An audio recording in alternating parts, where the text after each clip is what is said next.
Ôi du. Ôi đúng rồi. Ăn rồi.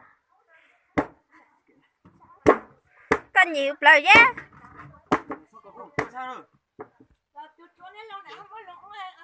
Thế nào có mẹ? Thì mốt rồi nào. Thì cậu có chỉ bỏ lại buôn nó nè. Lính nó làm đó chỉ có nè làm buôn nó.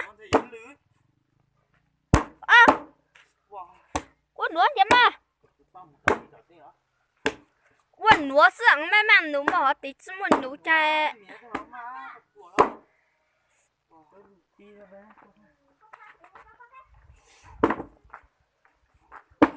Xem mấy ông quýt tông lên mạng hết ra luôn.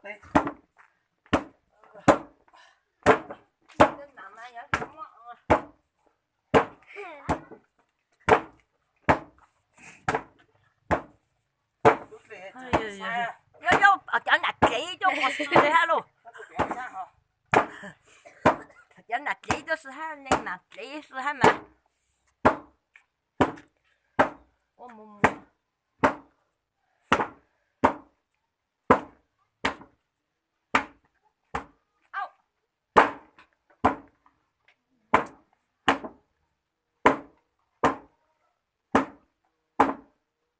Xong lại có nhắm à. Ta nhá.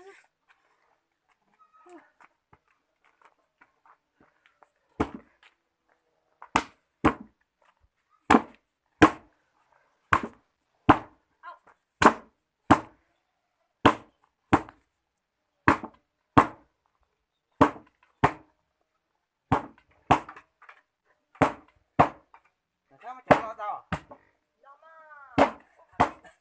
Cái nhẹ tao tao.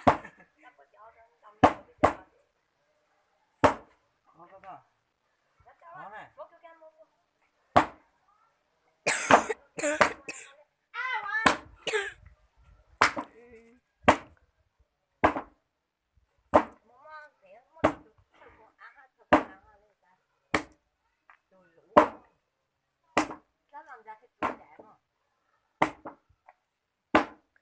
Ra rất dữ dàng.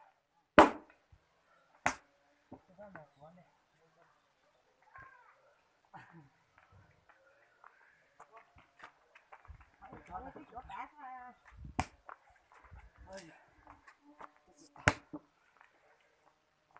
Nạt tụi ha mấy muốn nạt cho hủ ha hết tụi.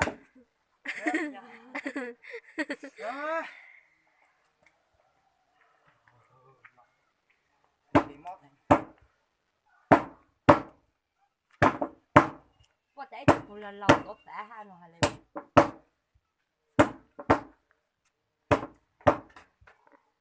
Sẽ lấy một lần ta liền.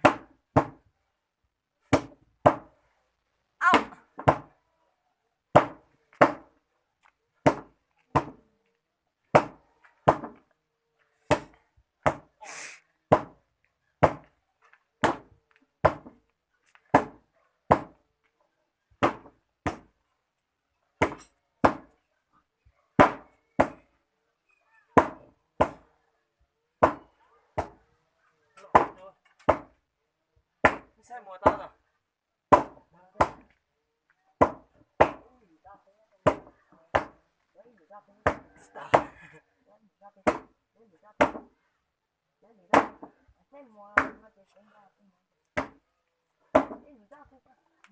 Mùa rồi, chưa đây.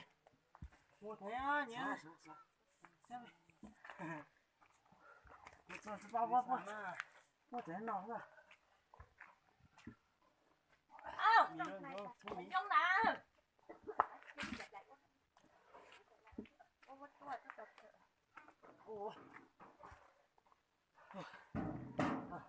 Nó cua chân. Nó ở chỗ này đã rồi.